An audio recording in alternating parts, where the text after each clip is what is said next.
Hi, and welcome to this information session. In this information session, we're going to talk about types of creditors of any company. And there are 5 types of creditors, and in the video description, I have arranged them in order of who gets paid first if a company goes bankrupt. So the first type of creditor we have is the super creditor. That are, if there are any taxes owing to the government, if there is sales taxes not submitted to the government, this gets paid to the government before anybody else gets paid. Another example of super creditor is WCB, Worker Compensation Board. In Quebec, it's known as the Commission de Ordre du Travail, and in different states and jurisdictions, there are different types of Worker Compensation Board that acts like the Worker Compensation Board.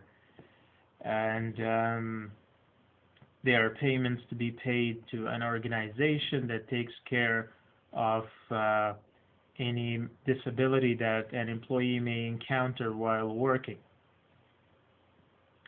Second type of creditor is preferred creditors, and an example is a landlord for unpaid rent for a specific time. Sometimes it's 3 months, sometimes it's more or less.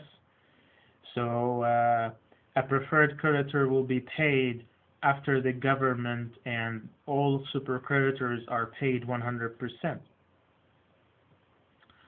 Third type of creditor is secured creditors, and an example is for the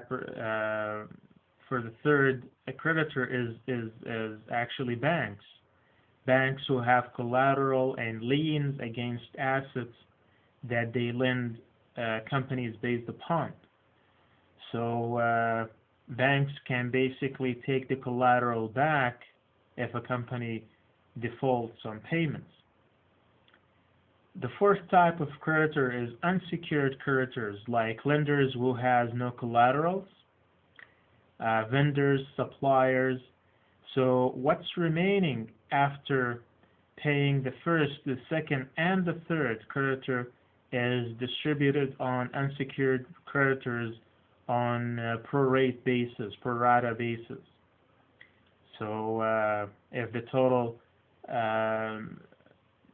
owing for unsecured creditors is 1 million and we just have 300,000, so everybody gets 30 cents on a dollar of what's owing. And the fifth and the last type of creditors a company may have is the shareholders, and the shareholders are paid after everybody is paid, and most of the time there will be no money remaining if a company goes bankrupt to the shareholder. And the purpose of explaining these is I want to emphasize the point that as your receivables at any given time, you have to make sure that the customers have good credit and they're not going to go bankrupt soon, because the probability of being paid is actually very, very weak, since there are 3 people or 3 actually creditors before your receivables gets paid. If one of your customer goes bankrupt, they have to pay the government, they have to pay secured creditors, they have to pay preferred creditors before the receivables gets paid, and most likely it's going to be prorated. And if there is money remaining after paying the first 3 creditors on the list. So just wanted to clarify that before we go any further in debt collection techniques, and hopefully you found this information session useful, and we'll see you in the next information session. Have a good day.